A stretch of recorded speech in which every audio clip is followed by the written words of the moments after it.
Na página 1238, Evangelho escrito por Marcos, no capítulo 10, versículo de 17 a 30. O Senhor esteja convosco.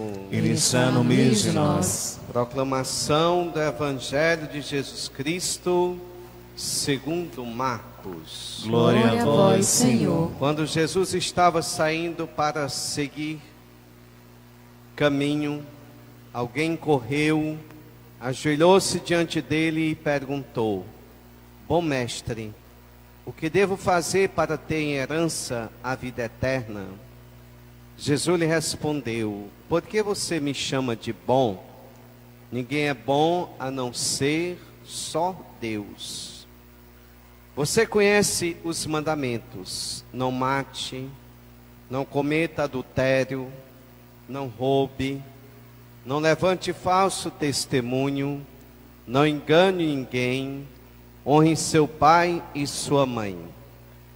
Ele então me disse: Mestre, eu tenho observado todas essas coisas desde a minha juventude. E Jesus, olhando para ele, o amor, ele disse: Só uma coisa lhe falta. Vá, venda tudo o que você tem e dê aos pobres, e você terá um tesouro no céu. Depois venha e me siga. Mas ele, espantado com essas palavras, foi embora triste, porque tinha muitos bens. Olhando ao redor, Jesus disse aos seus discípulos: Como é difícil os que têm riqueza entrarem no reino de Deus. Os discípulos ficaram admirados com essas palavras dele. Mas Jesus continua a dizer: Filhos, como é difícil entrar no reino de Deus. É mais fácil um camelo passar pelo vão de uma agulha do que um rico entrar no reino de Deus. Eles ficaram mais admirados ainda e diziam entre si: E quem conseguirá salvar-se? Olhando para eles, Jesus disse: Para os homens é impossível, mas não para Deus, porque para Deus tudo é possível. Pedro começou a dizer-lhe: Eis que nós deixamos tudo e te seguimos. Jesus respondeu: Eu lhes garanto, não há ninguém que tenha deixado casa, irmãos, irmãs, mãe, pai, filhos e campos, por causa de mim e do Evangelho, que não receba agora no tempo presente 100 vezes mais em casas, irmãos, irmãs, mãe, filhos e campos, com perseguições, e no mundo futuro a vida eterna. Erguendo nossas Bíblias, palavra da salvação. Glória a vós, Senhor. Saciai-nos, ó Senhor, com vosso amor, e exultaremos de alegria. Saciai-nos,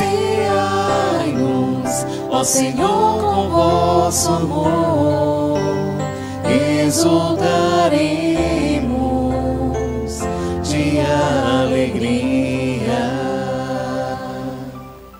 Caríssimos irmãos, presentes aqui na igreja matriz de Nossa Senhora do Perpétuo Socorro, caros internautas que agora através do Facebook da paróquia estão acompanhando conosco a missa do 28º domingo do tempo comum. Queridos irmãos, a liturgia do 28º domingo do tempo comum leva-nos a uma reflexão acerca da verdadeira riqueza, acerca do verdadeiro tesouro, acerca da verdadeira vida. A liturgia hoje, ela vai se contrapor a uma atitude de um ser humano demasiadamente apegado à matéria, aos bens, a ponto de deixar que a vida eterna, o verdadeiro tesouro, a verdadeira riqueza, seja ofuscada, ou seja, deixada em segundo plano. Os santos nossos irmãos, e hoje nós tivemos a alegria de termos mais 2 santos canonizados, Paulo VI e Dom Oscar Romero. Os santos são, de fato, presentes para a igreja que está em peregrinação. Sinal de que esses homens e essas mulheres, elas não se deixaram escravizar pelos bens da riqueza, pelo bem terreno, pela matéria. É muito infeliz a vida de um materialista. A vida de um materialista é uma vida de muito vazio. Há um vazio profundo na vida de um materialista. Porque criaste-nos para ti, Senhor, dizia Agostinho de Hipona, inquieto está o nosso coração, enquanto não repousar em ti. É muito triste, queridos irmãos, a vida de quem colocou a sua segurança e vive numa corrida desenfreada pelo acúmulo, pelo possuir. A medida do ter é não ter medida. Assim como Santo Agostinho dizia que a medida do amor é amar sem medida, quem se deixou de fato seduzir pelo Deus chamado Mamona, que em hebraico, aramaico, quer dizer dinheiro, é uma vida muito sem sentido. No fundo, Jesus não está convidando-nos, ou convidando esse jovem, a vender e abandonar o que tem. Mas o contrário, Jesus percebe um jovem bem intencionado. Não é um jovem mau, é um jovem que observa os mandamentos.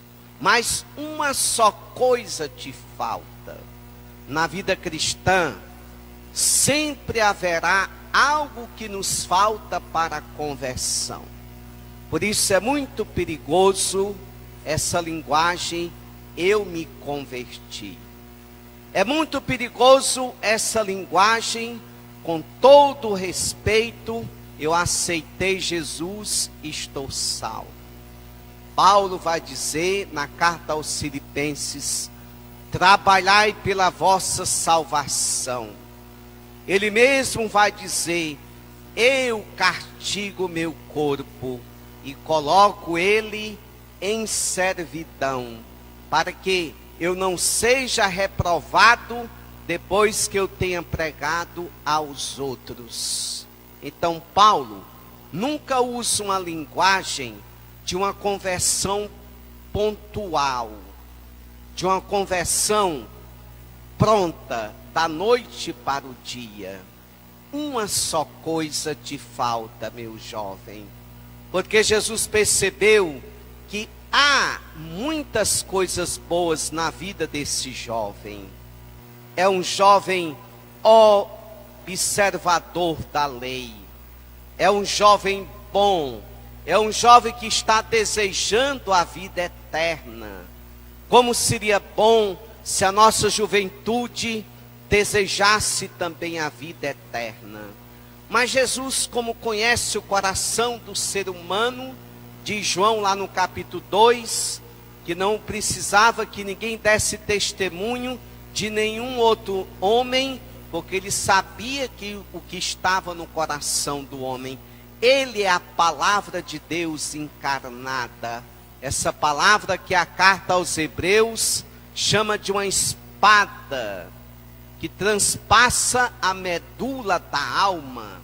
Isto é, nada fica vestido diante da palavra. Diante da palavra tudo fica nu, ou seja, a palavra conhece todas as coisas.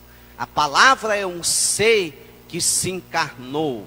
O Verbo se fez carne e habitou entre nós. Então Jesus toca no ponto crucial. Você observa os mandamentos. Isso é algo importante. Eu venho à missa aos domingos. É algo fundamental e também importante. Eu sou um homem que sou fiel à minha esposa, ou uma mulher que é fiel a meu esposo, ao meu marido. Eu cumpro com os deveres da minha igreja, mas sempre nos falta alguma coisa. Na vida desse jovem, que é um jovem rico, que tem muitos bens. Qual era essa coisa que faltava? O desprendimento.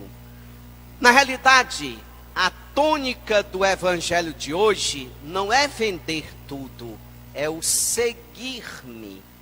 Veja no evangelho do domingo passado, onde Jesus, ele fala, as raposas têm tocas, as aves do céu têm seu ninho, mas o Filho do Homem não tem onde reclinar a cabeça. Deixa primeiro enterrar os meus pais. Deixe que os mortos enterrem seus mortos. Senhor, eu te seguirei, mas deixa primeiro despedir-me dos meus. Aquele que põe a mão no arado e olha para trás, não é digno de fato do reino de Deus. Colocou a mão no arado, a meta é para frente. O cristão não é caranguejo que anda para trás. O cristão é um homem e a mulher que anda para frente, rumo à meta que nos espera, a vida eterna. Isso é importante.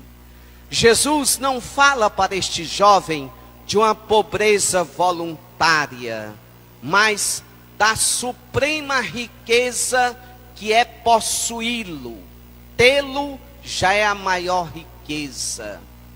Eu fui jovem, agora sou velho, diz o rei Davi, e nunca vi o justo mendigando o pão. O Senhor é o pastor que me conduz, não me falta coisa alguma. Qual a diferença do jovem Francisco, que nós terminamos de celebrar a sua festa, para esse jovem rico? É que o jovem Francisco, ele teve a capaz do desprendimento. Não é a riqueza um mal em si. Não são as coisas más nelas mesmas. Mal é aquilo que a gente transforma as coisas. É como nós lidamos com elas. Quando nós as temos, é bom. Santa Teresa d'Ávila dizia o seguinte: Teresa, com a graça de Deus, é uma força. Teresa, com a graça de Deus, com o dinheiro, com a graça de Deus, com o dinheiro, é uma potência. Então veja bem, como o dinheiro, ele é um bem, quando ele é bem utilizado. Isso é fundamental. Por isso, São Clemente de Alexandria, ele dizia: a parábola nos ensina aos ricos que não devem descuidar a sua salvação como se fossem já condenados. Ou seja, nós observamos a vida do homem rico e do Lázaro. O homem apegado, opulento, a riqueza era a sua maior riqueza. Não é o homem da partilha.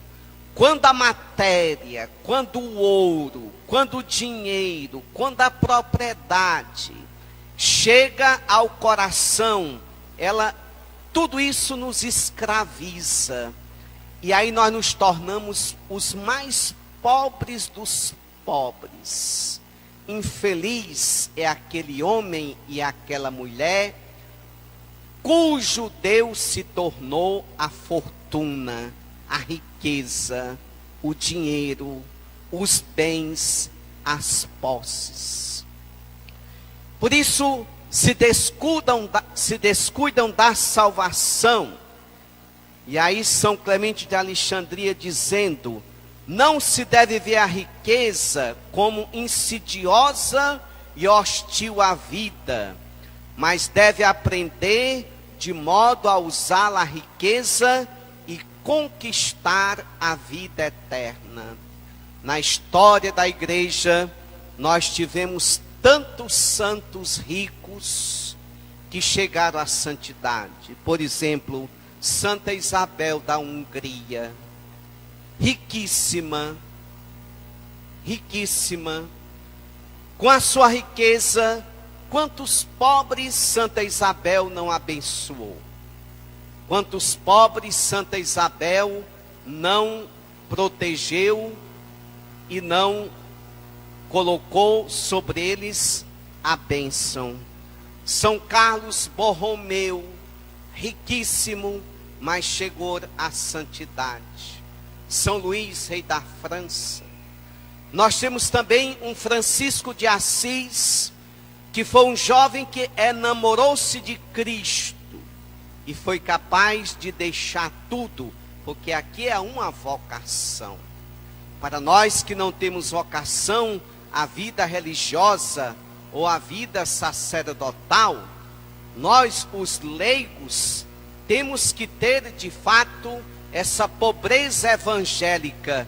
Em que consiste a pobreza evangélica? Na dependência a Deus. Todos nós somos mendigos de Deus. Nós, de fato, viemos nu para este mundo, não trouxemos nada e também não levaremos nada. E às vezes ao longo do caminho até matamos por causa daquilo que nós não levaremos. Bem-aventurados mortos que morrem no Senhor, diz o livro do Apocalipse, que as suas obras o acompanhem. Isso é muito fundamental. Queridos irmãos, Santo Agostinho dizia: o homem não se torna bom por possuir as coisas, ao contrário, o homem bom torna boas as coisas que possui, a usá-las bem. Veja que profundidade esse pensamento agostiniano. Quer dizer, o homem bom torna boas coisas que possui, a usá-las bem. Isso é algo fundamental. Hoje, essa paróquia de Herutaba, Nossa Senhora do Perpétuo Socorro, é a paróquia que hoje é convidada a manifestar um ato de desapego. Dízimo não é dinheiro. Dinheiro escraviza. Dinheiro torna-nos egoísta quando nós não usamos bem, quando nós não administramos para a nossa sobrevivência, mas ao mesmo tempo para abençoar o que não tem, o pobre, e também a obra de Deus que é a sua igreja. Nós aqui, católicos de Herutaba, somos convidados hoje a olhar o livro do Gênesis e ver que Abraão foi ao encontro do sacerdote Melquisedeque, rei de Salém, uma personagem estranha que não tem genealogia, não sabemos qual é a origem dele, nós sabemos que é sacerdote, por isso que nós, padres, somos sacerdotes eternamente, segundo a ordem do rei Melquisedeque, e não na linha de Arão, porque é um sacerdócio provisório. Abraão deu a 10ª parte de tudo que ele tem. Eis o que é o dízimo na sua essência, a 10ª parte daquilo que eu recebo. Como seria bonito, meus irmãos, se a paróquia de Redutaba se tornasse a 2ª paróquia sem taxa de sacramentos. Como seria bom se todos os dizimistas, de um mês para outro, eles fossem avançando para as águas mais profundas, se desprendendo do dinheiro, não vendo o dízimo como uma prestação, não vendo o dízimo como se sobrar, ou não vendo o dízimo como se quando melhorar as coisas, mas ao contrário, vê o dízimo como fonte de libertação, de bênção, de senso de pertença a uma comunidade. No mês de agosto, juntando o dízimo da paróquia, da matriz e das capelas, nós chegamos a 27.682. No mês de setembro, nós tivemos um pouco de aumento, 28.895,40 centavos. Como seria bom se de um mês para outro, os nossos dizimistas fossem colocando uma gota mais de partilha, de generosidade. Daqui a pouco, nós estaremos realizando uma conversão pastoral acerca do dízimo. E a pastoral do dízimo não deve ser apenas para ir entregar o carneiro em casa, ou cadastrar dizimistas novos. A pastoral deve ser uma pastoral que evangeliza os nossos paroquianos acerca do dízimo. Há uma grande necessidade de uma conversão pastoral para o dízimo, porque o dízimo é o contrário de tudo aquilo que levou esse jovem a ir embora, triste, não seguiu. A exemplo dos outros jovens, como os apóstolos, que abandonaram tudo e seguiram. A exemplo de Francisco de Assis, meu Deus e meu tudo. Como dizia São João Bosco, dizia, a única e verdadeira riqueza é o santo temor de Deus. Olhe para os ricos desta terra que por aqui passaram. Levaram os seus bens, para quem ficaram, recordando que não é mal ter os bens. O mal é quando eles se tornam ídolos, Deus. Aí nós nos tornamos tão pobres que as nossas mãos ficam paralisadas. Elas não abrem absolutamente. Elas não têm esse gesto do abrir, do abençoar. Você, católico da igreja, é chamado a abençoar sua mãe espiritual. Estamos no mês missionário.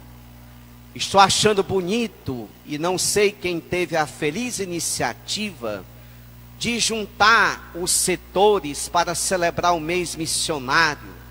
Um dia uns setores vai para um MEI, para um setor, outro vai para outro. Então, como é importante o mês das missões, não sei se a juventude missionária já começou, mas está no programa, fazer uma visita a alguns setores. Então estamos em pleno mês missionário, mês das missões. E para que serve o dízimo? Vou concluir a homilia dizendo as 3 dimensões do dízimo. Dimensão religiosa, para a manutenção do templo. A paróquia do Marco é mantida exclusivamente com o dízimo e a coleta. Não tem mais nada a não ser dízimo e coleta.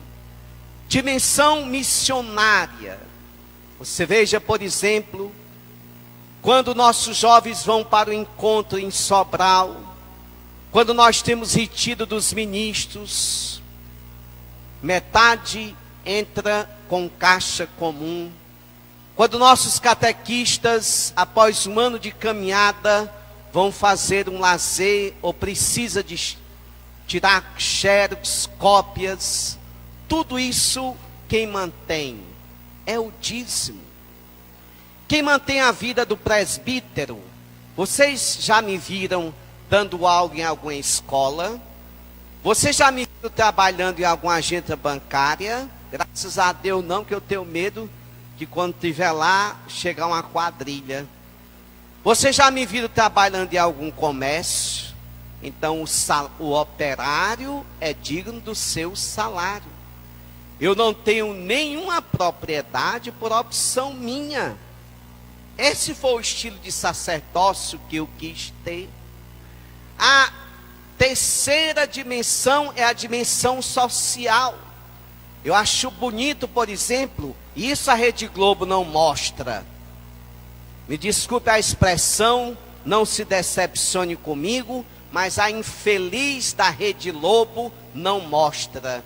Aqui no estado do Brasil, um padre construiu casas comunitárias com o dinheiro do dízimo e deu aos pobres. Então ela tem a dimensão social, que é muito importante. E é importante que nós aqui de Herutaba, nossa paróquia, ela cresça, não tenha recuo. Por que tem recuo? Porque um mês um devolve, o outro mês não devolve. Um mês você faz isso, outro mês você não faz aquilo. Então, queridos irmãos, como é bonito ter um relacionamento de consciência e de pertença à igreja, que passa pela presença na missa dominical, que passa pela presença na vida, nas atividades pastorais, mas também na partilha, que é o dízimo, que é a nossa coleta. Isso tudo nos ajuda a manter a evangelização. Não pense, vocês, que para mantermos uma Pascom como esta, não, foi tudo dado, tudo presenteado. Teve poucas coisas dadas, mas boa parte do material, e nós temos que investir na comunicação. Se olha o santuário de São Benedito, o santuário de Nossa Senhora Aparecida, então, como a igreja está investindo na comunicação, né? Nas TVs, nas Pascons, é muito importante. E não existe Pascom sem instrumentos, não existe absolutamente. Então, é um dado fundamental.